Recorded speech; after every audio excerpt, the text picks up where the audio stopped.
Hi, it's Jamie, Progressive number 1, number 2 employee. Leave a message at the... Hey, Jamie, it's me, Jamie. This is your daily pep talk. I know it's been rough going ever since people found out about your a cappella group, Mad Harmony, but you will bounce back. I mean, you're the guy always helping people find coverage options with the Name Your Price tool. It should be you giving me the pep talk. Now get out there, hit that high note, and take Mad Harmony all the way to nationals this year! Sorry, it's pitchy. Progressive Casualty Insurance Company and Affiliates. Price and coverage match limited by state law. What's up, everybody? This is Tim, or Timberlake, as they used to call me when I sang for NSYNC. With the Brothers Commonplace. Thanks for checking us out. Just a quick disclaimer before we start. We're a comedy podcast that covers many serious events. We aren't here to purposely offend or disrespect any of the people involved, but at the same time, we're trying to make people laugh, crack some jokes. Thanks for listening. Be good, stay safe, and laugh at the dark stuff. All right, fellas, like we practiced. Yeah. 2, 3, 4. Come on down. Come on down. Hanging with the brothers tonight, yeah.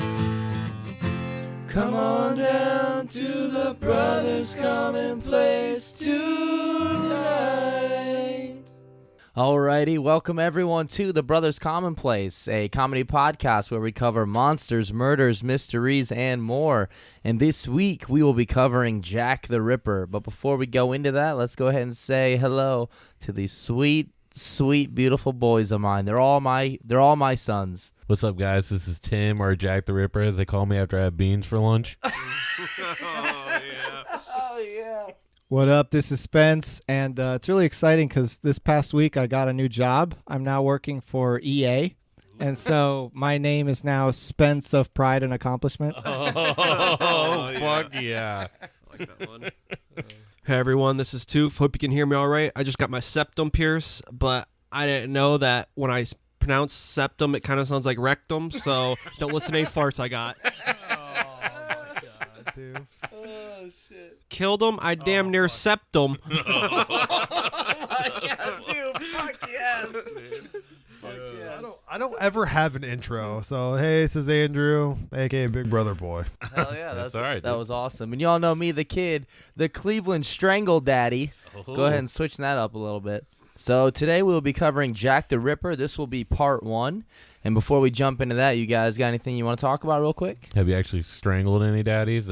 Not yet, but the night is young. All And I did mention you were all my boys, Oh. so no one pissed me off tonight. All right. Strangled any fat hogs lately? Yeah. Lonely last night? Because I guess James Ellsworth's nickname is like the big hog or something like that, because I guess he has a big dick. What? I'm dead serious. Nice. Nice. I always knew. No wonder Spence liked him. Spence knew. Oh, No James Ellsworth, come back to me. No wonder my dad always said my breast smelled like James Ellsworth. My breast smells like big dick. All right, Andrew, anything before we jump into this, brother? I don't know. I just remember watching like James Ellsworth with Timmy, and he was always in sweatpants, so that big dick thing really does make sense. Oh my That's god. true. Damn. We should be able to see that. Dude, like, usually Andrew wears his ICP face paint, but he's not really wearing it today, so I can actually see his violet eyes very clearly. Oh. I'm just kidding. He's wearing his face paint. In 1888, an unknown and mysterious serial killer was slaying and ripping his way through the East London streets of Whitechapel, killing prostitutes and leaving the slums in fear. This killer would never be identified, but that wouldn't stop him or her from being one of the most popular killers in all of history. Jack the Ripper. Are we going to talk about his grandson? Well, part 2 is going to be suspects. Oh, no. It's not a suspect. It's just his known grandson. Oh, no. Chance the Rapper. Oh. No, I thought you were talking about H.H. Holmes' relative. Alrighty, so Jack the Ripper is one of the most popular known killers of all time. He's not the first serial killer, but he was the first serial killer that was mentioned in the media like crazy, so it caused a huge storm. And real quick, before we jump into the actual case, like, what do you guys know about Jack the Ripper, like, beforehand? Like, what did you know about him, or, like, how did you picture him and things like that? I did want to mention, it seems like a lot of, like, the movies that they've made about him just kind of suck. Like, have you guys ever seen From Hell? I didn't like the movie that much. There is, like, a big... I heard the graphic novel's actually not too bad. Ooh, that'd be cool. And there is, like, a big theory based on, like, the royal family, which there's zero evidence to. It doesn't really make any sense, but it's super interesting and fun to talk about. Yeah. So we might cover that in the second part. Oh, cool. I just always thought he was like from England or London or something like that. Like he would always say, "Oh, that's bloody hell," you know. And I kind of don't know why, but as a young age, I always pictured him as Leonardo DiCaprio. Yeah, I can see that. Yeah. I can definitely see that. Yeah, I always pictured him as like sort of like how they portray like the devil as a human in cartoons. Yeah. Like that's kind of how the look I always had for him, but like as a gentleman. Like the more I researched it and the more I like checked out the suspects, like the less I thought of him as appearing as a gentleman. But we'll jump into that in part 2. I mean, he either looked like that or maybe he could have looked a little like John Lithgow. I mean, Oh no! damn it, I hope he does. There's no way. Imagine John Lithgow sneaking around, dude. But it's just, Well, he's done it before, I guess. it's just him from Third Rock from the Sun. Oh, I thought you meant John Lovitz for a second. Fuck yeah, That would've been dude. better. Oh yeah, it should have been. I was like, What about you, Andrew? I did a little bit of researching about it, and I heard that, you know, the very few amount of evidence that they actually found is that he was related to the Elephant Man. That they were brothers. So Oh, Nice, shit. nice. I think that he looked just like the Hunchback of Notre Dame. So he was like the giraffe man. Yeah, with the fucking squirrel boy. There you go. funny enough, I heard James Ellsworth was related to Elephant Man too. Oh. Yeah, he was. God damn it, too. Yeah, he was. And so Jack the Ripper was targeting the same type of victims. They were always prostitutes that were also alcoholics. And whenever I heard the story of Jack the Ripper, I always picture the prostitutes as like beautiful, like 20-year-old hot women. But you see the pictures of these girls, and no offense to them, but they're all like in their 40s and like super bloated and looking like Miss Trunchbull. Oh, So- dude. Did this happen in Mansfield? Your life is sucking and fucking. I mean, how other looks beat. He's all I you're don't- doing is beating. I don't know. And another thing that I was really wrong about is I always thought Jack the Ripper was like this serial killer that spanned over like years, and it was only like 3 months. Yeah, I agree. I thought that too. So I was really wrong about that. And I didn't realize that like a lot, which I know we'll get further into it, but I didn't realize like a lot of the killings like aren't like for sure him. Like there's really Yeah. only like the 5. Yeah, so there was like 11 or 13 or so-ish killings around this time, and there's only 5 that were believed to have actually been by Jack the Ripper himself. So they're called the canonical 5, Yeah. and that's going to be the 5 murders that we cover today. But there's no real proof that he did all 5 of them. Some believe maybe he did part of them, Yeah. part of that number, and then more. Some believe he did like 3 killings, 6, 8. So we're not really sure, but we're going to cover those 5 as if it was Jack the Ripper taking all 5 out. Especially because I mean they say it was the slums, so really this could Yeah. have just been like a bunch of people just fucking killing each other. Yeah, and we're going to talk about the Whitechapel before we talk about the murders now. So you said he only killed like half of them, or like started to kill them. Did the axe man roughen him up, like hit him with the axe like 50 fucking times? Leave a couple bruises, then he like finished him off or something. No, he was actually a very good killer, so unlike the Axeman. The Axeman, like hitting someone with the axe is the equivalent of stepping on a Lego. What if it was a Nerf axe? And before we get into it, I do just want to add, we're not ripperologists, which is what they call people that are like super heavy into researching and all that kind of stuff. So if we get something wrong, go ahead, tell us, let us know, but nothing we say is like 100%. So let's talk about Whitechapel, London, and what the area there was like. The population was high in the upper 70,000s, I've read, and had an extremely high density population level. So it's kind of hard to find the actual population number, but I saw a lot of reports that had them anywhere in like the upper 70,000. Yeah. So if I'm wrong about that, go ahead and let us know, because I would actually like to know the actual population. Yeah, absolutely. I heard it's actually kind of hard just to find the place in general. It's like Harold and Kumar, a whole movie. So the population's like 70,000, but people don't know. Could it be 93,000? And could Hulk Hogan have slammed Andre the Giant in front of the Hogan and entire Andre. town? Oh, Yes. fuck yeah, he could have. Because that's the tales my dad told me. That's right. But I just really wanted to say, when Tim said his joke, I wanted to yell out, "Hello, New Brunswick!" And I read that houses in this area held anywhere from 10 to 20 people, and nobody could really afford places to live. So they would rent out rooms or sections of houses to live in. So you'd have families sharing rooms with like other families and strangers. It was like crazy crowded. Yeah. that's where Heaven's Gate got their idea for their bedrooms at. Oh, fuck yeah.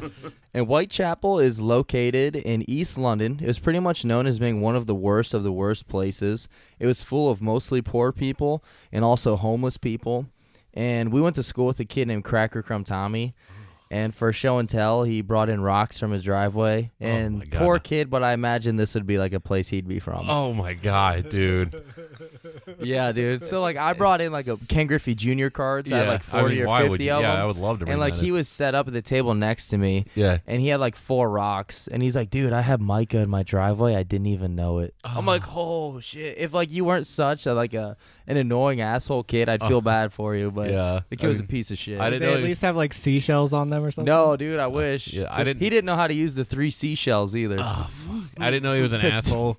And I was going to like say, if you're listening, I'm sorry. But now that he's an asshole, I'm not going to say that. But everyone's kind of an asshole when you're in like 2nd grade. Well, You could be all right. I mean, he did have to bring rocks I in was for never- show and tell. So That's true. So he's paid for his crimes. that's pretty much that's pretty much like being pissed at Oscar for being a grouch when he lives in a fucking trash can. Bitch, I live in a fucking trash can. Exactly, fucking Dave Chappelle. So in Whitechapel, beds could be rented for 4 pence a night, and for cheaper, you could rent a spot just to sit down leaned up like against a rope. And it sounds shitty, but at least you'd be indoors. And another thing that sucks is even though, like, say for 4 pence, you could rent a bed, diseases were going around like crazy. Oh, yeah. And so diseases were passed through beds and stuff. So it's kind of like pick your poison. There's really no good answer to what you could do. It just sucked. Pence. I never heard of that before. I don't fully know all the actual coinage, what they relate to as far as what we have. Yeah. Is this going to be a Mike Pence joke? Oh, I fuck, saw dude. like it on a sign one time during the election. Does that mean Donald Trump is equal to 1 pence? Oh, fuck yeah, dude. And there were also very few lights here. They had a few lamps that were set up, but it was mostly dark in just every sense of the word, while being crime-ridden, dangerous, diseases everywhere. And it was so bad that they said 2 in 10 children would die before the age of 5. But according to some sources I read, it said children had a 50-50 chance living past 5. They fucking deserve that. What the fuck, Andrew? Man. Andrew the fucking Ripper over here. I guess there's like a living museum about this place. Yes. It's 5 hours northwest of us. All you gotta do is just drive to inner city Detroit, and you can get the full experience of that. Mine wasn't even bad. Like, I feel like these kind of murders could be happening in Detroit and nobody just fucking gives a shit. Like, they're just not saying anything. 2 out of 5 kids in Detroit die. The other 3 grow up to become Lions fans. Such a shame. The Lions are still always going to be way better than our Browns. Yeah, they are. And so when I think about this town, I kind of think of Yarnum from Bloodborne. It's pretty much based off that. So, oh, is it? Mhm. I'll say that's what it kind of reminds me of. And at this time, there are a ton of immigrants coming in and a huge rise in the Jewish population. So xenophobia and racism is super high in the area. And due to the high population and poverty, there were little to no jobs. The small amount of work they had was like butcher shops, working on the docks, and things like that. So women with nowhere else to turn would go into prostitution just to survive. It took everything in me not to fucking crack a Bon Jovi joke. Do it, dude. You know, working on the dock. used to work on the docks. All right. Well, I was just gonna say they were also not just working on the docks, but they were also working on some cocks. Oh, yeah. You piece of shit, Andrew. Sorry. Gina works the brothel all day. Oh, fuck yeah. It's so there wasn't any like more jobs for any more Italian grocers in this time. I take it. None left. Unfortunately, they all moved to New Orleans to set up, I heard. Yeah. No, I mean, I don't think anything bad happened to him there. though. Logically, that makes sense. And the prostitutes here were referred to as unfortunates in the area. So most of these friendly women didn't have a place to live, so they would get enough money to rent a bed, and then they would spend the rest all on alcohol. And one thing you will notice here, almost everyone in this town is drunk, drinking, depressed, and all that other fun stuff. I So don't understand why at all. Yeah. So they're the old mayor of Toronto, Mike Ford, I think his name was, or something like that.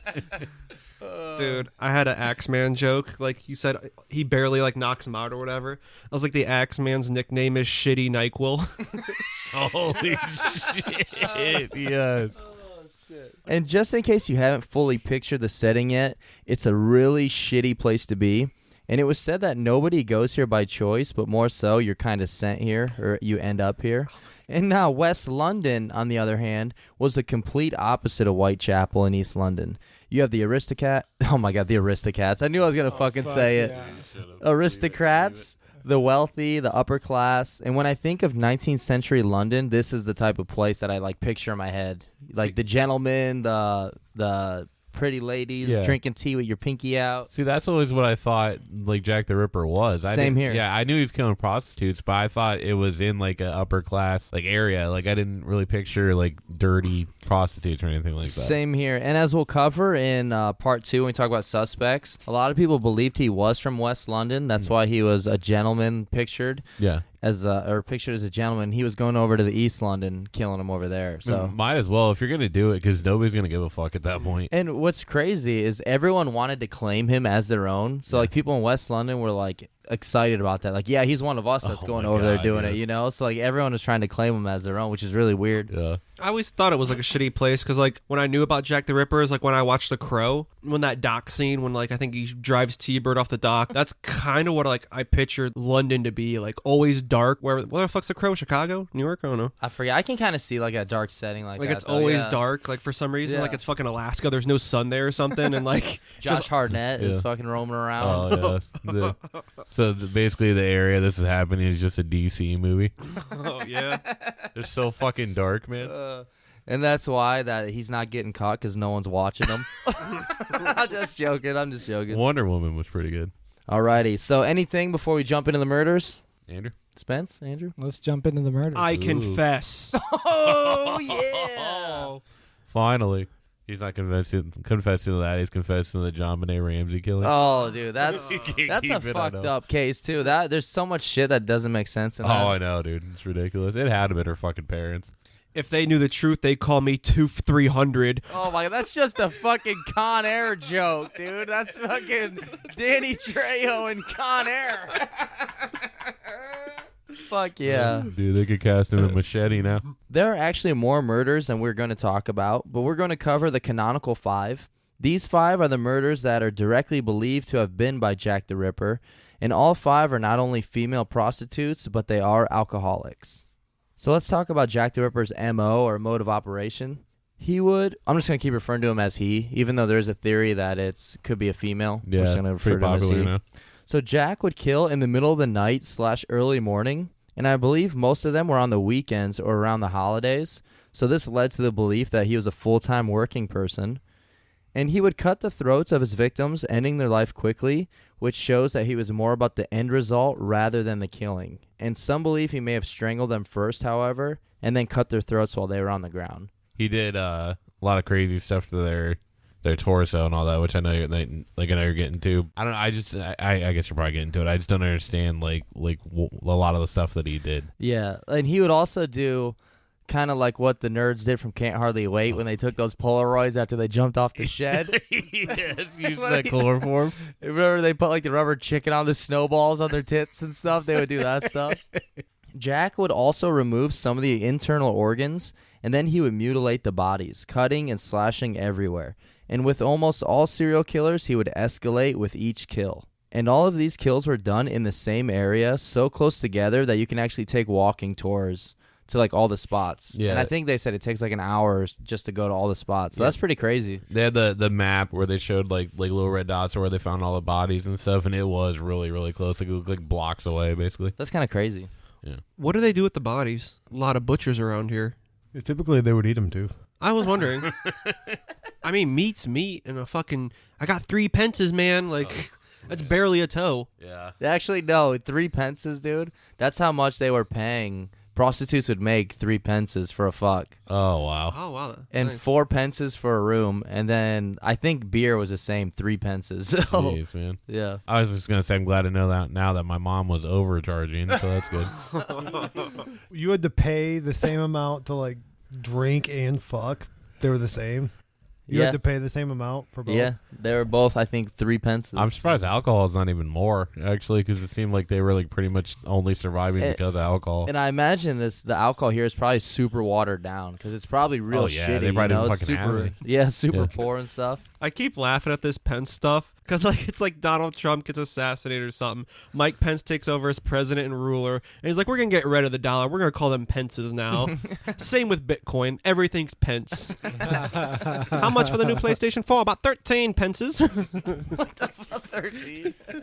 Alrighty, so murder 1 of the canonical 5, Mary Nichols. Mary was married to a printer machinist and had 5 kids. Her and her husband would separate for different reasons, one being that she was an alcoholic or that her husband was having an affair. I think it's kind of unsure which one is which. But for whatever reason, they split, and her husband was required to legally support his wife, so each week he would pay her an allowance of 5 shillings. 5 Kurt shillings. How many shillings to a pence? Oh, fuck yeah, dude. I'm not quite sure. I didn't look that up. I'm not sure what all the coinage is here. Yeah. If anyone wants to tweet us or let us know, that would help. We could Google it, but I mean, yeah. Why would we do that? yeah, what are we gonna gain? And it's not like we have handheld devices that we could do that with. So.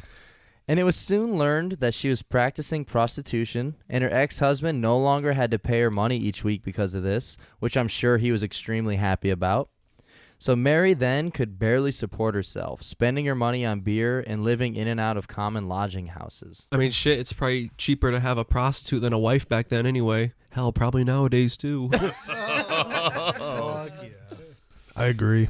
And on the night of August 30th, Mary was last seen leaving a pub, so no shock there, and then trying to get a bed at one of the lodges, but she was turned away for not having any money, to which she says, "I'll soon get my DOS money. See what a jolly bonnet I've got now." Now, I've never wanted to pay for sex with a girl because of the hat she was wearing. But if it was a beer dispenser helmet, fuck yeah, I'd pay to have sex with her, man. But for real, I don't understand how a hat is gonna make you want to bang like a dirty. I don't know. I mean, I heard drunken chick. Fuck, I was just gonna crack a Mr. Krabs joke where he's gonna pay all that money for that bubble one. Well, it wasn't a hat. I believe I saw the same story. It was like an old-fashioned hoodie. And it was one of those Ninja Turtle ones. So when she pulls the hood up, I think she's like Raphael. Fuck yeah, So dude. so I think that's what entices them more too. Okay, I'm back on. I'm on for this. I mean, I would like to cut a hole in that theory though, because that's bullshit. Because nobody would have attacked her with that fucking thing on. That's man. true. They would have been afraid. That's right. The wind blew the hood down, and that's when Jack decided to okay. attack. That's what he attacked. Actually, Raphael was the one that always got kidnapped though, so it could have been. Remember in the first Ninja Turtle movie, where it's like, "Damn," and you're like, "Holy fuck, dude, that's allowed." Yeah. Her slogan was, "Why don't you do like BP in the ocean? And why don't you spill all over my shell?" Come on, dude. Come on. So as we mentioned about the prices, Mary's prostitution service would have costed about 3 pence, and a bed would cost 4 pence. And I believe most beers and alcohol were around 2 to 3. Dude, at first I thought that was the name of her business, like Mary's Prostitution Service. I was like, been. what? That's how it is? That's It could have been. And With a white van with a mascot on it, drive around. I was like, if her fucking name is that vanilla, she might as well just been plain Jane. God damn, I'm leaving now. I'm so fucking sorry. I'm so stupid. And since almost all the prostitute or the unfortunates, the friendly female women of the night, since almost all of them had nowhere to live, and because the place was so dark, they would just be like, all right, yeah, 3 pence for that, and then they would just go into a back alley, and they'd probably just raw dog them doggy for 2 minutes, and then that was it. So that's why they would get 3, 4, 5 guys a night sometimes. Yeah. Were condoms known back then, or was it like No, sheep intestines, something like that? I really don't think anyone was really using them because most people, not most, I don't know, but a lot of people here have syphilis with diseases, and that's one of the theories is why Jack the Ripper was attacking is because one of the theories is he got syphilis from a prostitute, so that's why he's killing them. Yeah, that makes sense. Ugh, dude, just imagine how bad that place had to fucking smell. Oh, I know. Just anywhere, because they're probably doing that everywhere. Almost every square foot of that place is probably just ass and dirty sex. Yeah. Smells like the front side of Mr. Krabs' underwear when he sees a $20 bill.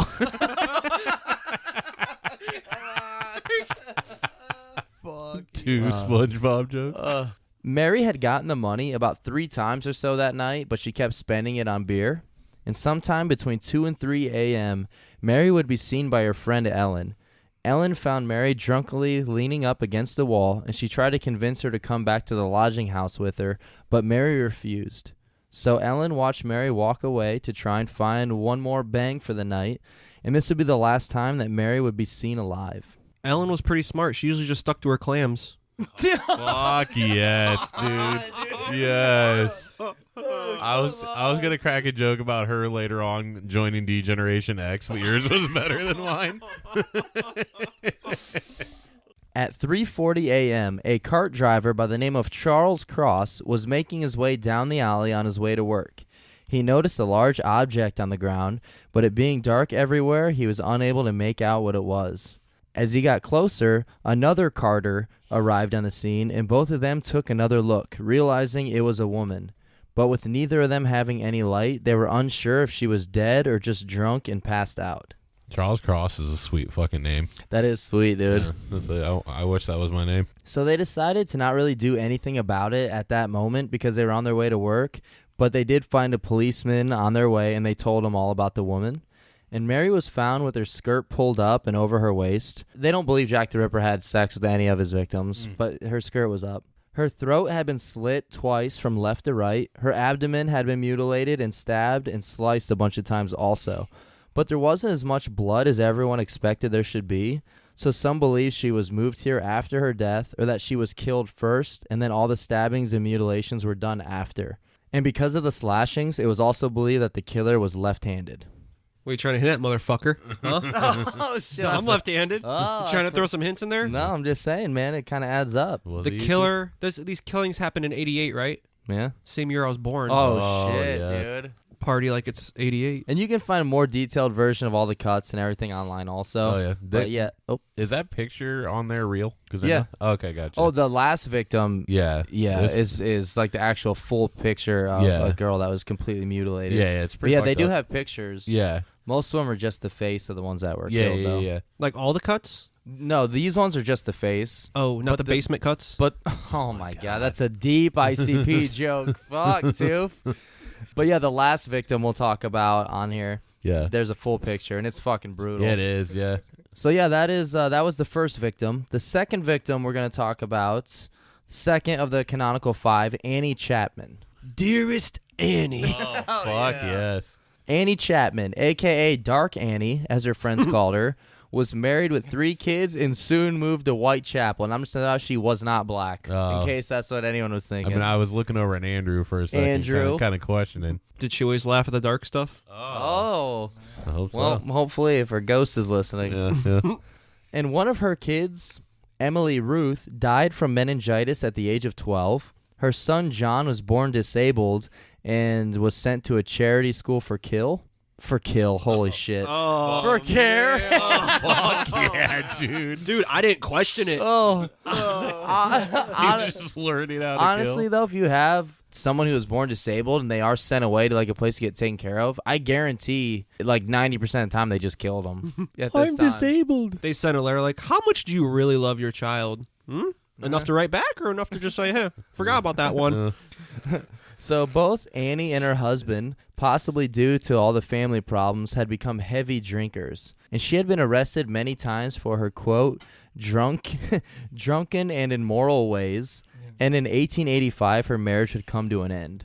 So I'm not quite sure what that means exactly, but it sounds fun. Yeah, I mean, it seems like, I know you already said this, but all of this is just going to start out with them being alcoholics. Oh, yeah. All the Yeah. people that were killed were all big alcoholics. And it's not that they just drank, but they all had like a bunch of shit that led to them drinking. Yeah, you know? yeah. Their AA meetings were working quite well. Oh, yeah, that's probably the only people making any fucking money. Dude, this is going nowhere, but I'll just say it. So like I was like, so a whole town's drunk. So like I wonder if this is like American Gladiators. Like they're all stumbling around, like trying to catch their balance, walking over weird obstacles. And I was trying to end it with them fighting with giant Q-tips. But I can't piece it together yet. It happened, we know from the photos. From the photos. And her husband would send her an allowance of 10 shillings a week, and she would earn extra money by selling flowers and crochet work. So I have no idea who the fuck is going to buy flowers and crochet work here, but the 10 shillings is nice. Yeah. Or anywhere. That's true, or anywhere. But soon she would stop receiving the allowance and found out that her ex-husband had actually died from cirrhosis of the liver on Christmas of 1886. Another thing involving alcohol. Jesus. And before John's death, Dark Annie had never partaked in prostitution, but that all changed very quickly. She had no other way to survive and make money, especially being an alcoholic, so she found prostitution the best and only way to make money. That's logical. And like most other women in Whitechapel, she bounced around from lodging house to lodging house with no possessions except for what she had on her. Dark Annie's favorite Christmas movie is Dark Elf. No, dude, no, what? It's an elf joke for like the Will Ferrell thing, but Dark Elf is like a D&D like race and stuff. Okay, I'll say. I was gonna like laugh. I was like, they're gonna think I know what he's talking about, and I don't at all. Also, the bad guy in Thor 2 is a dark elf. On September 8th, 1888, Elizabeth Long would be walking along Hanbury Street and noticed a man and woman talking. However, the man's back was to her, so she couldn't see what he looked like. The woman, however, was Annie Chapman. She heard the man say, "Will you?" and Annie replying, "Yes."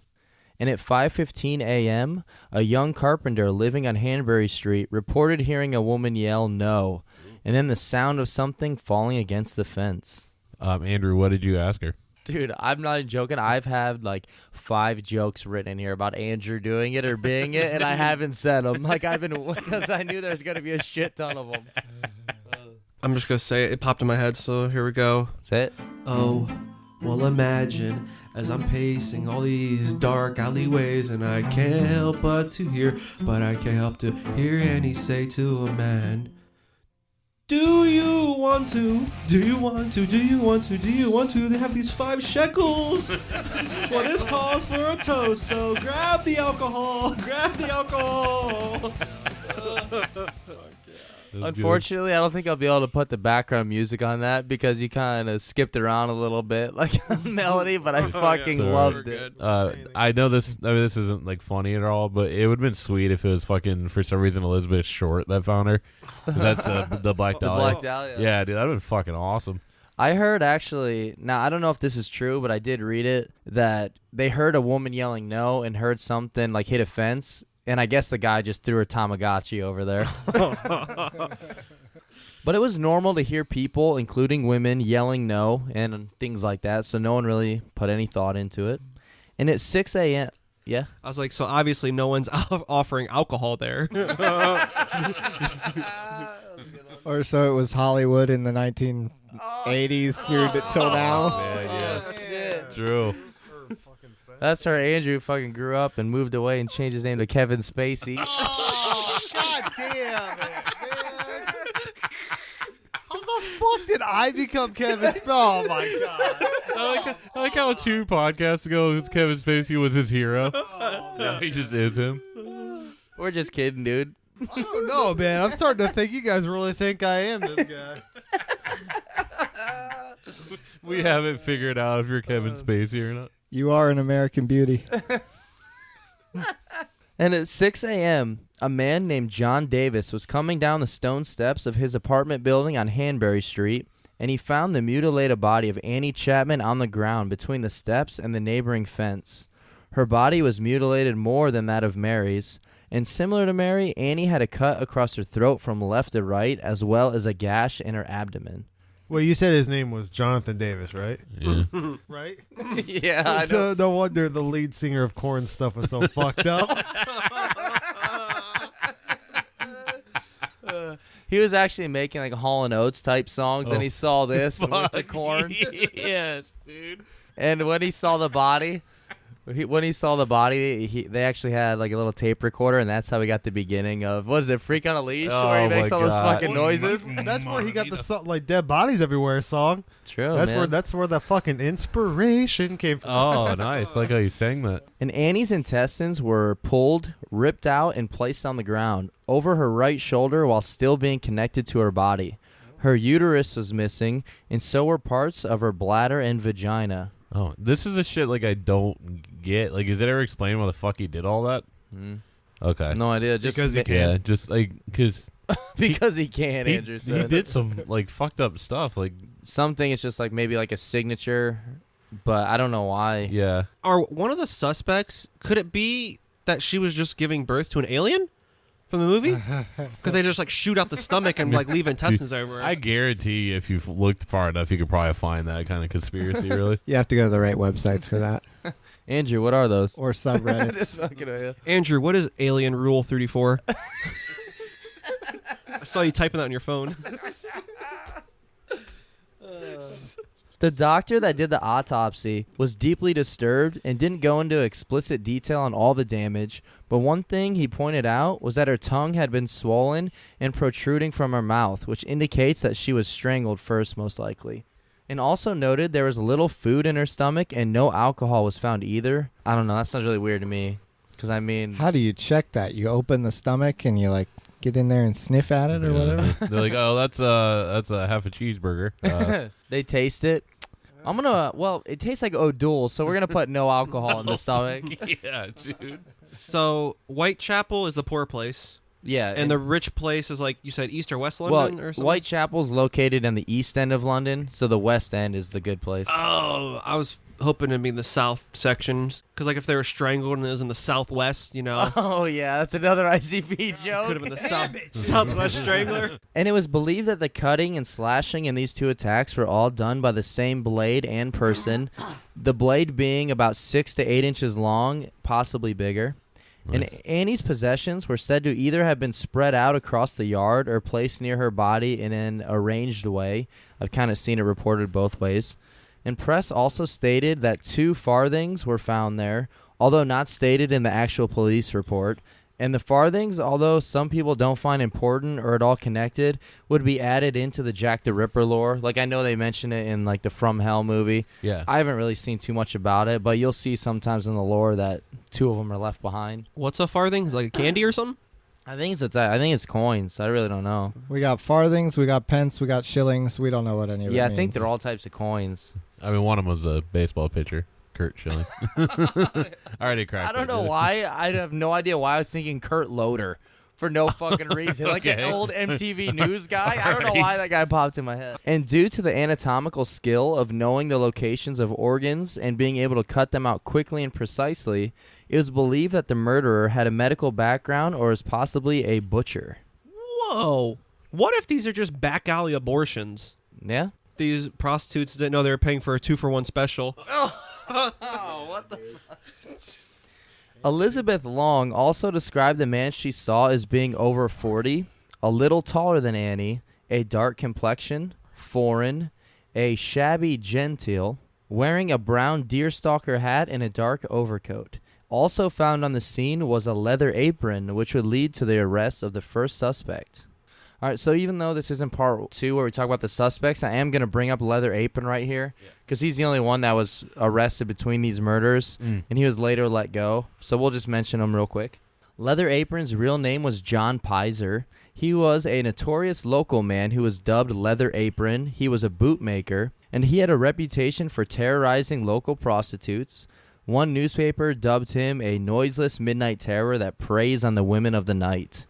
Wow, dude, that's just Jack the fucking Ripper. Leather Apron is a pretty fucking scary nickname. Yeah. He also had a prior conviction for a stabbing offense, and it was believed that he had committed a string of minor assaults on prostitutes. Jesus. But he had solid alibis for both murders, and he was then released. Plus, there was zero evidence he was even involved. And that's the problem with this case, is they found a leather apron, so they typed all that up about him. I mean, yeah, there were rumors that a guy named Leather Apron was like mean to prostitutes and stuff. Yeah. But for the media, newspaper to call him a noiseless midnight terror that preys on the women of the night, of course everyone back then is like, he's Jack the Ripper. Oh, yeah, absolutely. And Pizer would later sue the newspapers, and he even won. So he won the case against this, What do you too. get, like $15? I have no idea. Yeah. 15 pence. I heard he was mad because they were calling him by the wrong nickname. Leather Apron, Leather Face, Leather Boots. He was the Gucci killer. I'd be pissed too.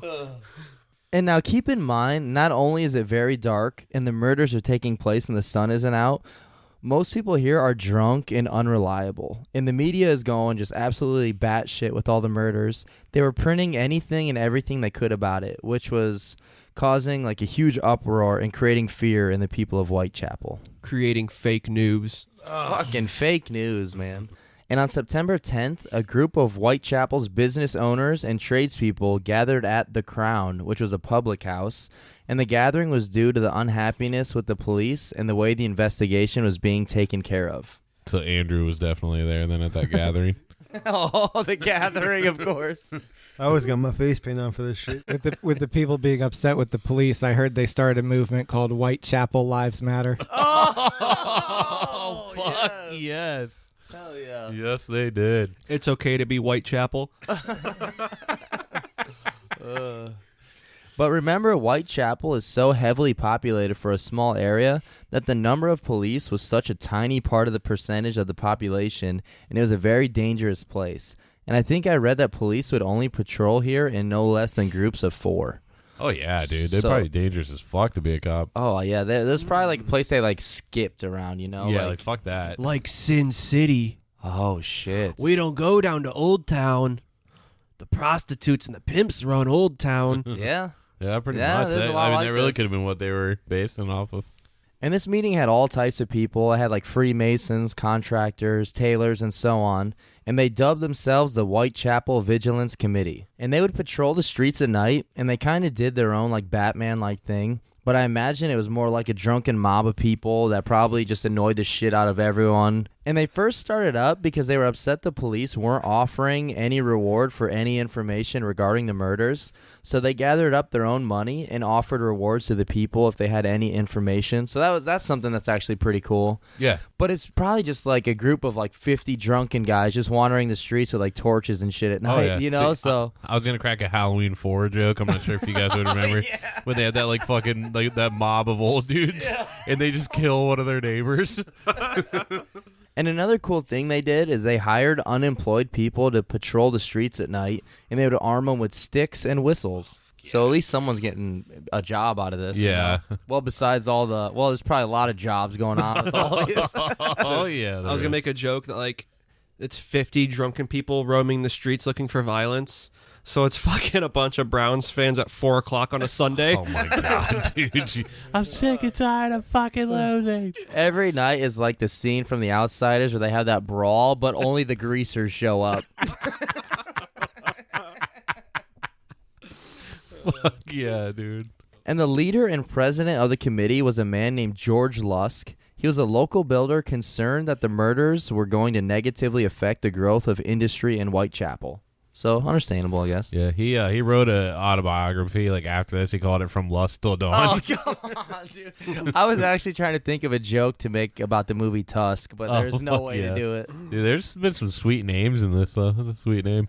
September 27th, 1888, the police and press started receiving letters, and although most, if not all of them, were believed to be hoaxes, the most famous one is the Dear Boss letter. And it was the first time that Jack the Ripper is ever mentioned, and so that's why he got the name, was from this letter. So I'm going to have Toof read this in his best Jack the Ripper impression. I'm excited for this.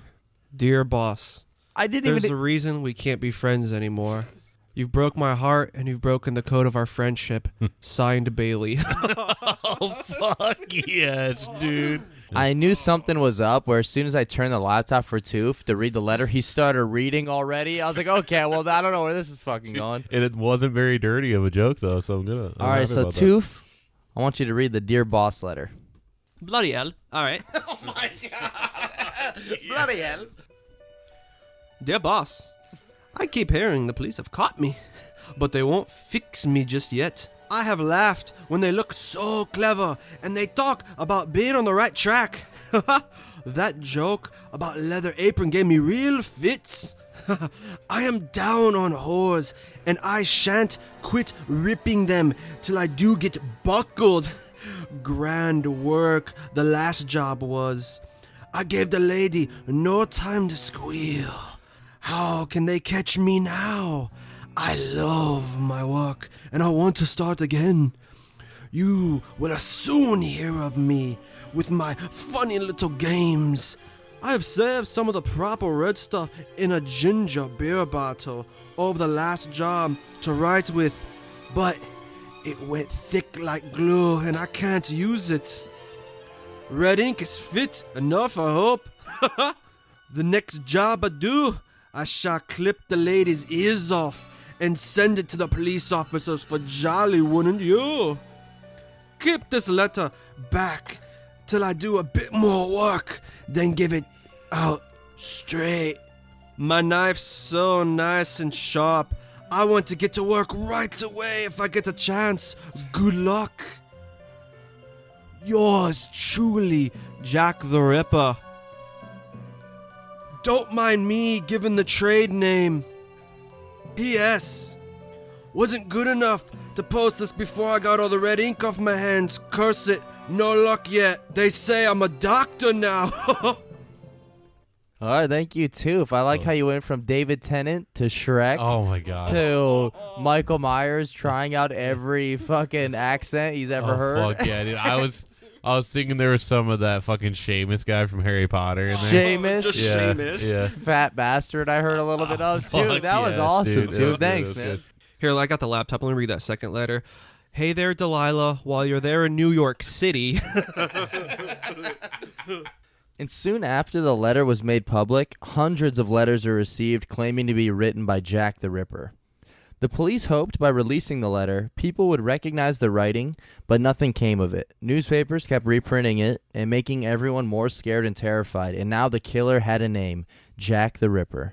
And a lot of these letters, everything is purposely misspelled. It's really hard to read, actually. A lot of them are. There's one where he'll spell certain words correctly, then misspell like easier words. And there's one where he writes hospital on the letter, on the address, spells it right, and then on the inside of the letter completely misses like how to spell it. It completely fucks it up. Yeah. So that's what makes people think a lot of them are hoaxes also. Yeah. Maybe he wrote the, what do you call it? The envelope before he started drinking. Oh. Couple of pences, couple of beers later, a couple of rounds down, Oh, yeah. Now hospital turns into...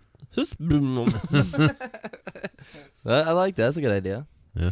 And just a note, police officials, although never publicly stated until later, they did believe that the Dear Boss letter and the Saucy Jack postcard were actually the work of a local journalist to help sell newspapers. And in 1931, a journalist named Fred Best would later confess to writing the Dear Boss letter and postcard, but it is not known if he was actually lying or telling the truth. What was the one thing you said, like special sauce? Oh, he had a postcard where I didn't write it down because I didn't think it was too important, but he refers to himself as like Saucy Jack. They called me Saucy Jack, but I was just dyslexic when I said it. It was just my Jack produced sauce. Alrighty, so now we're going to talk about murders 3 and 4 of the canonical 5. Elizabeth Stride and Catherine, I think it's Eddowes. How would you pronounce that? Eddowes? Sounds about right. Eddie Winslow's. Oh, fuck yeah, dude. So this is the next unit of money. Eddie Winslow's. I got about 5 Eddie Winslows and 2 pences. You think I get a tug back out back or what? They better do fucking anything for any Eddie Winslow. That would mean since we said that her sexual stuff would cost 3 pences, that means that So 5 much. Eddie Winslows is worth 1 pence. Fuck that, dude. That's worth way more. Alrighty, so we're going to talk about the double event of the murders of Elizabeth Stride and Catherine Eddowes, or what I've seen it referred to by me in this note, double toil and trouble. Just a Mary Kate and Ashley Olsen movie. Oh yeah. Yeah, dude. Tori would be doesn't really the one proud. chick get stuck in a mirror in that? I really don't remember. I haven't seen man. it in so long. Yeah. Dude, double toil and trouble is what happens when I eat a bunch of dollar sandwiches from McDonald's and have to use their own restroom there. Oh fuck yes, dude. September 30th, 2 women would both be killed within an hour of one another. At around 1 a.m. Yeah, you must have had your Heelys on that night, Andrew. He was able to find the fast travel machine, so No, I just use a fast pass at Cedar Point. Oh, yeah. Fuck yeah, dude. he killed them both while in line for the Raptor. Cedar Point, see her die. I was actually using the fast pass for the disaster transport. Yes, dude. Yeah, that's just called a regular line there. No, actually. All right, come on, guys. Moment of silence. Did they take it down? Yeah, they Yep, did. long Oh, enough. they did. Oh, okay. Moment of silence, guys. Or are we looking at the line? Is that why it's silent? Alrighty, so at around 1 a.m., the steward of a local club by the name of Louis Dimeshutz was riding with a horse and buggy type vehicle. As he made a left turn, his pony shied away to the side, almost causing him to hit a wall. Lewis looked down to investigate and saw a woman lying on the ground. He became worried because he couldn't make out if she was drunk or dead or anything like that, and so he ran inside to check on his wife. So he pulled out 3 pence and said, might as well give it a go. So Lewis rushes inside, and there's a bunch of people in here at his local club, somewhere between 50 and 100. And Lewis sees his wife inside. She was fine. And then he says, "There's a woman lying in the yard, but I can't see whether she's drunk or dead." So they went outside, fearing another murder of the Ripper. And Lewis screamed out, "I know you're out there, somewhere out there. You're falling out of reach. Defy gravity, yeah." No, he didn't yell that. So the body that was found was a woman by the name of Elizabeth Stride, a prostitute. She was lying in a pool of blood with her throat cut left to right. Going back to the song Kev was just singing, that's a song from Our Lady Peace, and I heard after they found her, they call it Our Lady Pieces. I fucking knew you were going to say that. No. So this Then Reese's Pieces. Yeah. as we share a bowl of Reese's Pieces with the Lord. Over this dead lady's body. Her body was not mutilated, but she was warm and freshly killed. It was suggested that she was murdered minutes before Lewis found her, and some even believe that the reason the pony got scared that night was not because of the body, but because he may have seen Jack the Ripper jump up and run away in the dark. Oh, wow. So that was how close they were to possibly finding him. That's super creepy. Did this is almost like in public because like this is on a road. I take All it these there's a are horse. in public, dude. Yeah. They don't happen like back alleys. They happen like in the road. Well, the thing is like Whitechapel is like a giant maze. It's like a small area, but it's like a huge maze because there's back alleys, paths everywhere, and they're like not just straight. It's not like blocks. It's in like all weird directions and stuff. But this was outside of I think a club. I said, Yeah, a local club or something. This guy had. And some believe that Jack didn't have time to mutilate the body, so that's why there was another murder within the hour. And some believe that the two murders were unrelated, but most believe is because he only got to kill her, nothing else, so that's why he rushed off and killed someone else within like 45 minutes. Yeah. Did they both have swollen tongues too? I don't believe this one did. Maybe she did. I don't know. They said that she did have her throat cut, and she was still like dripping blood when they found her. Yeah. If they had swollen tongues and everything, did they, like, I know we're not the detectives or anything, but do you know if they checked their pockets for any sour Skittles? I mean, if I'm finding a body, I'm checking for that shit. Just as, especially around then. I mean, there probably wasn't a lot It's of like those. we see a figure running down that back alley. It's a dead end. No, forget that. Check her pocket. Where there's sour Skittles. It's like, no, I didn't find anything. So now we'll talk about murder 2 of the night. But let's go back to before the first murder happened at about 8 p.m. the night before. Well, since that was in the early morning, this is 8 p.m. that night beforehand. Can I ask a question real quick? Yeah. Let's just role play. We're all detectives. Yeah. You find a dead body. You're like, okay, cool, time to dust for evidence. You find an unopened package of your favorite candy. I could check it for fingerprints, but fuck it. Like back then or now? Both. I mean, I feel like now you kind of do keep. You don't keep it for the candy. You use it for evidence because you just go to the gas station. Back then, though, I mean, what are you gonna do? Back then, it's some you eat taffy. it. Some nice back Sweetwater then you taffy. eat that shit. If it's not open, If I find a pack of wax lips there, the next police that comes on scene, you bet your ass he sees me fucking wearing those wax lips. Yeah, dude, you're gonna get the fucking syphilis for that. That's how it spread. Fucking detectives finding wax lips.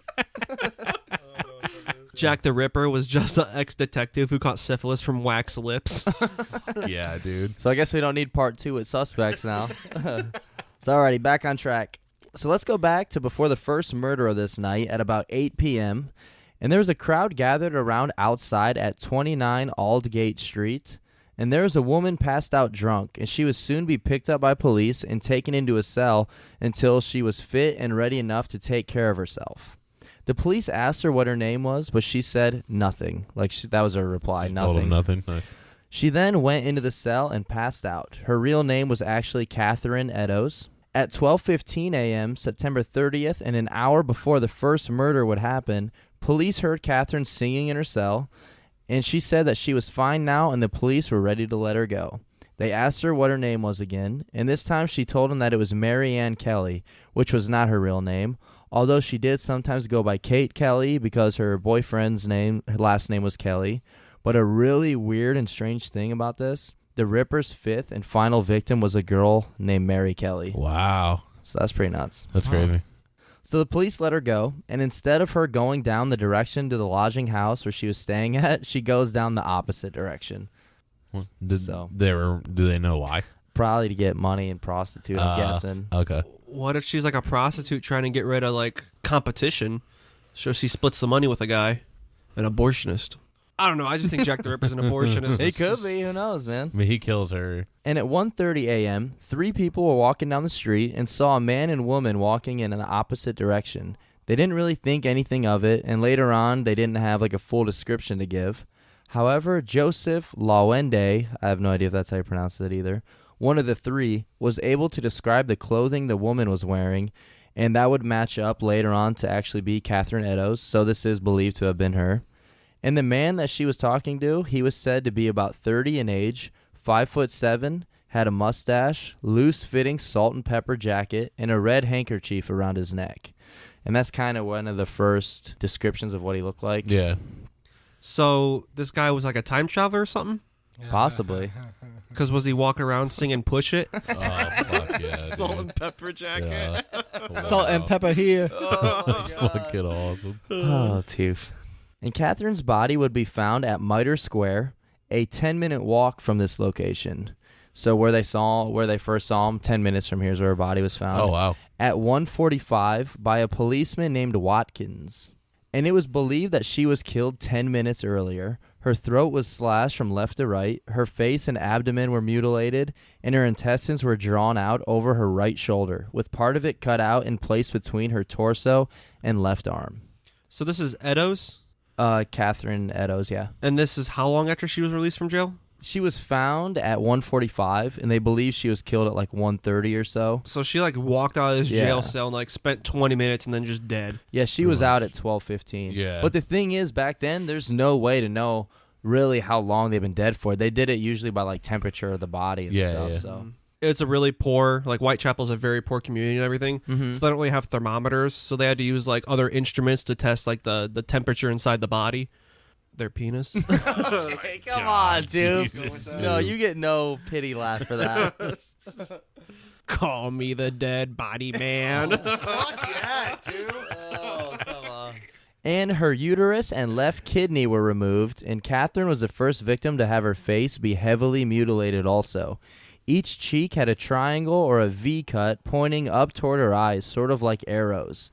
Her eyelids were also cut, and the first victims had more of a straight and organized cut, while this one is more jagged and erratic, possibly upset about being interrupted during his first kill, if that was indeed by the same killer. So some believe that the reason this one is more like vicious is because like he got pissed off, he couldn't finish out his work on the first kill that night, so that's why he was just kind of went berserk on this one. Yeah.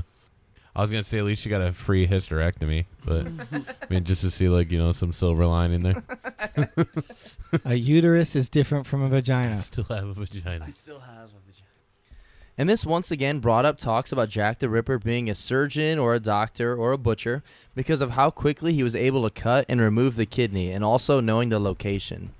And also this night, at about 3 a.m., a piece of cut fabric was found near a passageway near Galston Street in Whitechapel. The fabric was found to be a part that was missing from Catherine's apron that had been cut out. And the fabric was covered with blood and fecal matter and would be the first real main evidence in trying to find out the identity of Jack. So why was it covered in shit? I think I really don't know, but they're all super dirty and most of them are homeless. I don't Yeah. know if it's just she got shit on it, or maybe when her shit was cut, like her intestines and shit, maybe they got shit on it from that. Oh. Yeah. I'll say they have like cloth diapers now for babies, so I don't know, maybe they have like cloth underwear's made of cloth. I don't know where I'm going. Yeah. And when we talk about suspects and evidence, we will mention the shawl/apron later, but it's still used today in trying to figure out who Jack the Ripper is. But my main problem with the shawl is that there's no actual real proof that it was indeed Catherine's, and it was an expensive piece of fabric, and it would have been worth a lot of money. And the day she was killed, her husband had to sell his work boots for money, so it would have made more sense to sell the shawl instead. And also, if a murdered prostitute's shawl was found with semen, blood, and shit on it, then how come the first person they arrested wasn't Andrew? Oh, fuck yes, dude. I'm just joking, Andrew. I love you, bro. I wish that the Cleveland Indians would have sold their fucking shawl, and then we would have probably won the World Series. Oh, nice. Prostitutes were banging like 4 to 6 guys every night. They're rarely being washed. Ugh. And there could be DNA from countless amounts of people. Oh, yeah. And in present day, this shawl has been handed down from family member to family member. It's been handled by a ton of people. Yeah. It could have had like hundreds of people's DNA on it. Oh, yeah. So this is what's used mostly to figure out who Jack the Ripper's identity is. You'll see a bunch of people that were named because of the DNA on this. Wow. And they do the same with the letters, too. Even though there's no proof the letters actually were from Jack the Ripper, Yeah. all the DNA is from stuff they don't even know if he was in contact with. See, just being in this place at this time has to be just completely terrifying because, like, Oh, yeah. there's nowhere to go. In a funny, like, hive mind experience, almost all these prostitutes' signs were Virgo, and all their spirit animals were humpback whales. All right, I got the pity laugh I needed. No. Yes. God damn you. All right, so before we Or jump... sperm whales. Oh, there it is. There it is. Did they wash the shit off the shawl? I don't believe so. Ew. There was another puzzling piece of possible evidence found. I don't know why I worded it like that. All right, that's weird. Puzzling piece of possible evidence found on the wall where the fabric was found. Written in chalk, it said, "The Jews are the men that will not be blamed for nothing." And Jews is spelled Jewes. So I don't know if that actually means like Jewish people. I don't think they were using the term Jews back then. Yeah. And I can't even make sense of this at all. So this could have absolutely nothing to do with the case. It could have already been there also because there is a lot of anti-Semitism. You know what word I'm using. Semites or whatever. Yeah. So there's a lot of like Jewish hate with all the racism and all xenophobia and stuff. Yeah. So the police wrote down what it said, and they quickly had it washed away for fear that it would incite anti-Jewish rioting and violence because it was right above an area where there's like shops and stuff. Oh, wow. You guys have any thoughts on that? I'm sorry, I gotta make you edit this out, man. But the only thing I came up with is just Jewy Lewis in the news. Why would we edit that out? I thought I was gonna. I like how you use Huey to change to Jewy instead of news to Jews. But what are your thoughts on that? Like, there's no proof that it even has anything to do with this, but they found it written on the wall right where that fabric was found. I remember seeing that the graffiti, like not that exactly, but graffiti was kind of common. So I don't really think it had anything to do with it. Yeah. All right, so now we have another letter to read. On October 16th, 1888, a letter was sent to George Lusk, the head of the Whitechapel Vigilance Committee, and it was titled the From Hell Letter. And this is one of the letters that people actually believe might be from Jack the Ripper because he doesn't sign off as Jack the Ripper. Absolutely. And I'm going to have Toof read this one. It is very hard to read because it is written out how he spelled everything. And a lot of the reason people think this might be true because they didn't send it straight to the police or media. They sent it to George Lusk, the head of the committee, the safety patrol committee of the night, you know? Yeah. So already, Toof, you want to go ahead and read this, brother? From hell, Mr. Lusk. So, I send you half the kidney I took from the other woman. Preserved it for you. The other piece I fried and ate. It was very nice. I may send you the bloody knife that I took out if you only wait a while longer. Signed, catch me when you can, Mr. Lusk. This isn't like as known, but also like with that letter, they had this whistle that you can use to take to other worlds. And I will add that most of the letters are hard to read and have tons of misspellings in them. Most believe that they were made on purpose. But Toof, you did a really good job reading that, dude. Yeah. Thanks, man. And many people believe that this letter may be the only genuine one for many reasons. One, it wasn't sent to the police or press. It doesn't end with him saying his name is Jack the Ripper. And the final reason, it did indeed come with half a human kidney with it. Whoa. Yeah, so that's pretty good evidence right there. So what do you think about that, Joey Lawrence? Whoa. All right. So I guess we can rule out one person because, like, a lot of their lower body and torso stuff's taken out. A lot of their heads aren't, like, cracked open or nothing. Like, no brains are messed with. Mm-hmm. So, like, someone wasn't trying to find their head movies. So I guess we can count out simple Jack the Ripper. Oh, fuck. Yeah. Okay, real quick, too. Will you please do a simple Jack the Ripper impression, please? As Jack the Ripper? Hey, lady, I got five pencils for you. If you can make me feel good in my head movies, I promise I won't kill you. You started off as Bobcat. Yeah, he did. He did. Goldthwait. He did. He fucking definitely did. Okay, fuck it. Bobcat Goldthwait is Jack the Ripper. Please. Yeah, I want to hear this. Jesus Christ. I got like 4 pencils. That's enough for like 2 hand jobs, right? We can do it in this alley real quick. I promise I don't got syphilis. I don't care if you give it to me though. I'll come real quick. Holy shit, dude. Dude, the waves on that sound when it was recorded. It looks like the super the waves on the computer looks like the seismograph when my mom walks through the house. The kidney was taken to a few doctors and examined, and it was indeed preserved in alcohol, I believe. But the kidney was said to have come from a woman around the age of 45 and one that suffered from Bright's disease, which is the failing of kidneys due to heavy drinking. And all of that evidence points to it being Catherine's kidney and also a genuine letter, but we really don't know this. Some people believe it could have been the result of a prank played by medical students that had taken the kidney from a cadaver. Could take a kidney from fucking literally anybody at that point. Yeah. Alrighty, and the last murder of the canonical 5, Mary Jane Kelly. There was a rap album made from all this stuff that happened in Whitechapel. It's called 50 Pence, Get Rich or Die Trying. Yes. So murder number 5, Mary Jane Kelly. She differs greatly from the other victims. She was in her mid-20s, while the others were in their 40s or so. And Mary was also said to have been very pretty, while most of the others, as we mentioned, resembled Miss Trunchbull or one of the Goombas from the Super Mario Brothers movie. Yeah, another Mario joke.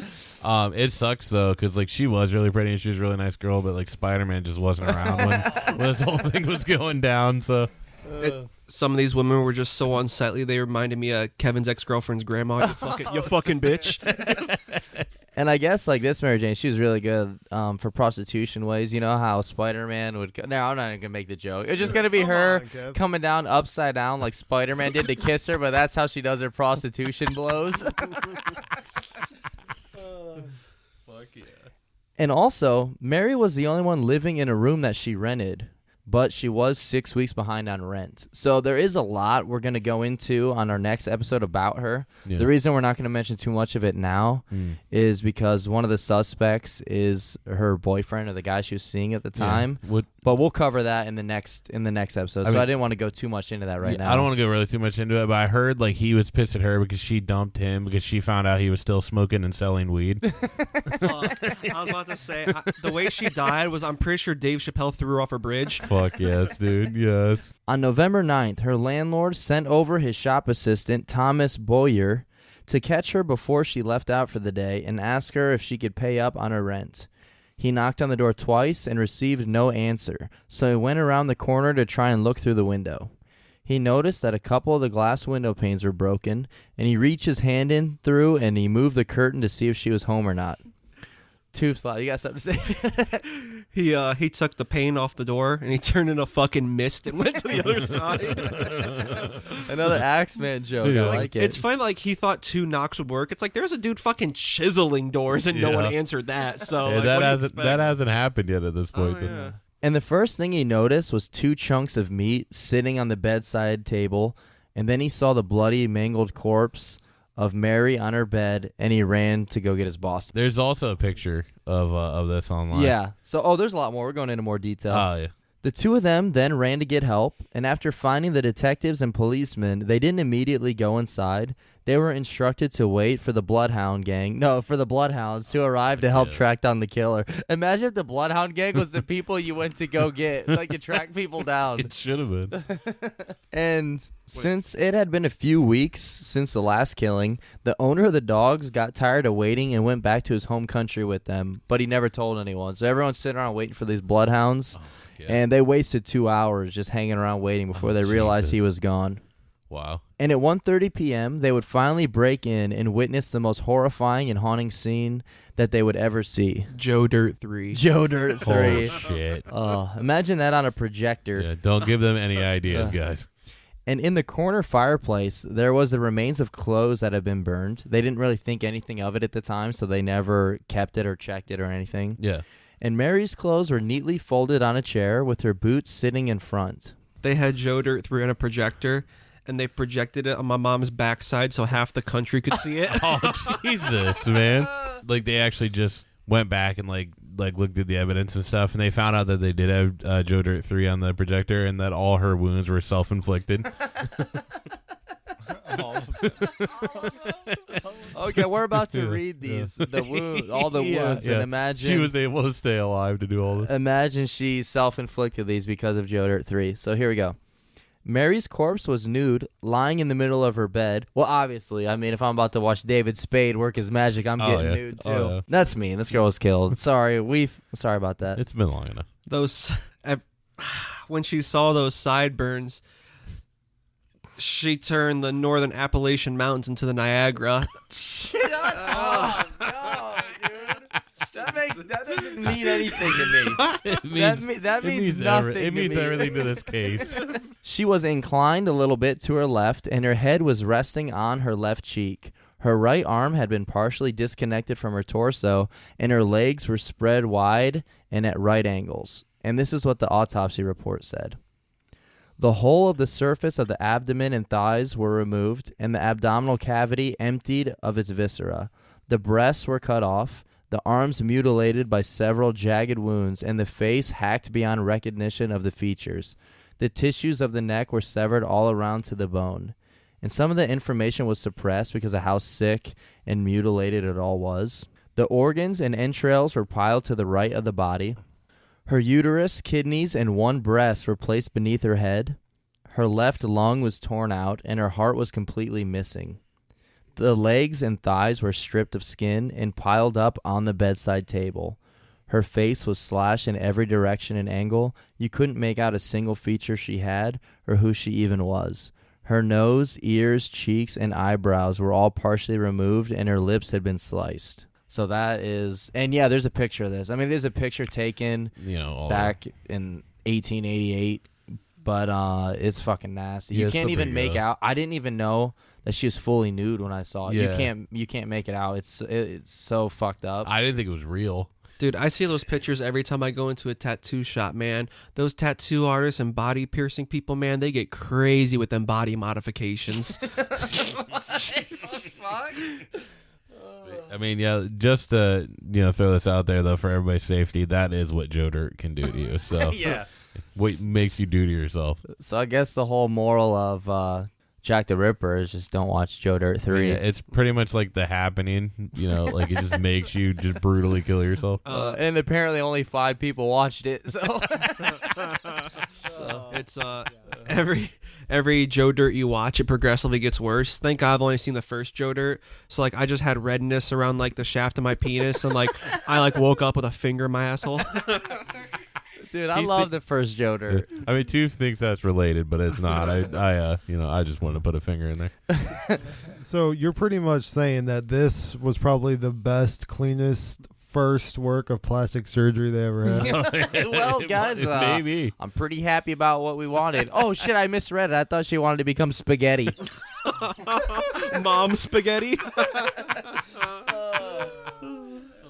So it was hard to tell when the actual murder took place. Some say 1 to 2 a.m. or 3 to 4 a.m. You weren't really sure. The first confirmed sighting of Mary being alive this day was around 11:45 p.m. by Mary Cox, a prostitute, which fucking great name. I guess if you're going to be Mary Cox, you might as well go into prostitution. Head right for that right as soon as you're born. And her husband, Dick Laser. No, I made that one up. That would have been sweet, though, wouldn't it? Dude. All right. So she was said to have been outside her home with a short, stout man with a blotchy face, in his 30s, a short, carroty mustache, a billcock hat, a long, dark, shabby coat, and a quart of beer. The fuck is a carroty mustache? I don't know. Dude, I thought you said a short Carradine mustache like David Carradine. David Carradine and a belt around his neck. Yes, dude. Fuck yes. A belt around his neck and a DVD of Joe Dirt playing in the background. So he wasn't doing it for pleasure? Autos. So this was around 11:45. So Mary Cox saw Mary Swanson. Samsonite. So Mary Cox saw Mary Kelly at 11:45 outside of her house talking to this guy. So I guess she did have like a one of the few like gas lanterns or light posts were around here, so you could actually see people going in and out right here. Wow. And at 12, I thought you could see a lot of people go in and out of prostitutes. It's bad that that's rare, being able to fucking see. I know. And at 12:30 a.m., Mary was heard singing an Irish song named "A Violet from Mother's Grave." So she was very well known because she was supposedly from Ireland, they believed. Yeah. And she would always sing Irish songs when she got drunk. Yeah. And like I said, we'll go more into her history because since her boyfriend is a suspect, I just didn't want to go too into it right now. Yeah, absolutely. And at 2 a.m., George Hutchinson was walking to his residence when he noticed a man talking to a woman he recognized as Mary Kelly. George Hutchinson, I believe, is another suspect we'll talk about because this sounds real fucking shiesty right here. Yeah. Before leaving, though, Hutchinson said he heard the two laugh. And then the man put his hand on Mary's shoulder and heard Mary saying, "All right," to which the man replied, "You will be all right for what I have told you." The man was described as having a pale complexion, small mustache, dark hair, and bushy eyebrows. He was wearing a felt hat pulled low, long dark coat, and dark spats over boots. Hutchinson also added in that he had a Jewish appearance. Oh, wow. So I don't know what that means. Maybe he had like a little bag of money on him. Oh, my I really don't know what that means. I'm just dude. joking. I have no idea what that means. And he followed the two for... He followed two. He followed the tooth? He knew what the tooth was up to. I must have had some schmeckles on me. So he followed the two for a bit and said that Kelly kissed the man and invited him inside. Hutchinson stayed and watched the house until about 3 a.m. when he heard like the clock tower start going off, and then he left when nobody emerged from the room. Why the fuck did he? So this motherfucker's just like following Yeah. and watching him till like 3. So that sounds pretty shicey. Yeah. Why would he admit that? And at 4 a.m. or so, people in the nearby area were awakened by the yelling cry of "Oh, murder!"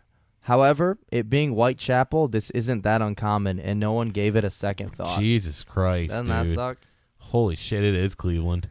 And this was believed to have been the final kill from Jack the Ripper, because there are no more kills like this. There are still kills, but none that fit the Ripper's MO. Yeah. And this is where we're going to end it today. We didn't get into too much detail of Mary Kelly's life, but we'll be covering more of that in part 2 under Suspects. And so that's where we're going to end it today. Anything you guys want to add in or talk about before we wrap this up? Like the murder, like you hear that so often now in Cleveland, like every Sunday when the Browns play. So it's pretty much the same thing. Yeah, because we're whipping ass, baby. It's fuck the yeah, other dude. team yelling it. It was me, by the way. Yeah, well, we And I knew it was. enjoyed it. Yeah, we knew it was. I had Way out. fun, especially the last one. It was a lot of fun. Oh, you sick Shit, fuck. Was dude. that what you were waiting to say? Yeah, I wanted to be quiet and surprise you guys. Yeah, we didn't think it was you the whole time at all, Andrew. Dude, that caught us off guard, dude. You weren't even on the suspect list. I kind of knew it was him because all the prostitutes killed were only penetrated like 1 or 2 inches. And I wasn't born yet, so. Fuck her in the pussy. Thank you, everyone, for listening to another episode of The Brothers Commonplace. Here's how you can help us out. Check out our podcast everywhere you can. Keep listening. We love that. Please share the podcast with a friend if you can, or a couple, maybe several friends. That'd be great. And leave us reviews. Our email is brotherscommonplace@gmail.com. That's right. We're on Twitter. We're on Facebook. Oh, yeah, I like that. And for 3 or 4 shillings, we'll do whatever the hell you want. A couple pences. Yeah, dude, yes. But no, if you guys really could leave us some iTunes review. I know it is kind of annoying to do. It would just take like 30 seconds or so. While you're playing the episode, maybe give us one because we really need those. Absolutely. And that would help us out tremendously. And special thanks to everyone that has been checking us out and retweeting. All the other podcasts on Twitter that always mention us and keep us included and everything. Yeah, you guys have been amazing and awesome. We love you guys. And keep sending us your promos. We want to play one as many episodes as we can because we want more people to listen to you guys and as well as us also. So we'd love to do a promo swap. Absolutely. Toof, Andrew, Primo, say whatever you want, man. I know if you go on Craigslist and go to Men Searching Men, you can usually find us on there. We're usually on there. Andrew knows a little bit about where we can be found also. Oh, you want to give him a heads up? Dude, I've been hearing this. I've been reading these crazy like reviews and shit about us lately that, you know, if you walk into a Mandingo party and you're about to like stuff that white rabbit, you always put our playlist on first. Fuck yeah, dude. Yes. Dude. You said anything? Anything you want, brother. I know there's probably a small percentage of you that listen to our podcast while, you know, beating the meat and everything. So, you know, I'm glad our voices can bring you some pleasure in one way or another. So when you're spanking that pony all over your jacket, you know, don't forget, rate and review. Okay? Fuck yes, dude. Wow. Yes. And to the surprise of everyone, that took a turn I did not expect. Yeah. Alrighty then. Thank you, everyone, for listening. So everyone out there, be good, stay safe. Laugh at the dark stuff. Hey everyone, I'm Heather. Hey guys, I'm Kim, and we are 2 sisters from Cincinnati, Ohio, who host a new true crime podcast called Nature versus Narcissism. I have always been fascinated by true crime and the criminal mind, so I wanted to delve deeper into infamous cases as well as the lesser known to see if we can determine what made these criminals commit these vile acts. Was it nature? Was it nurture? Or was it just plain old narcissism? Find us on Facebook, Stitcher, Instagram, Twitter, and Apple Podcasts. Rate and review, please. And don't forget to subscribe. Bye.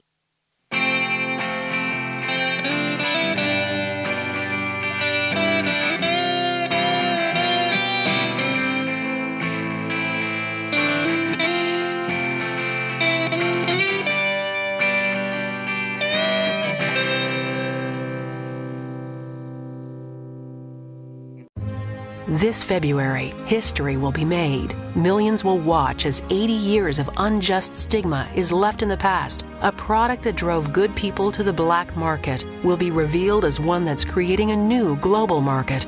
This February, what inspired the symbol of counterculture will at long last be seen as just culture. The new normal is coming. Will you be one of the first to see it? Visit medmen.com to watch an exclusive preview.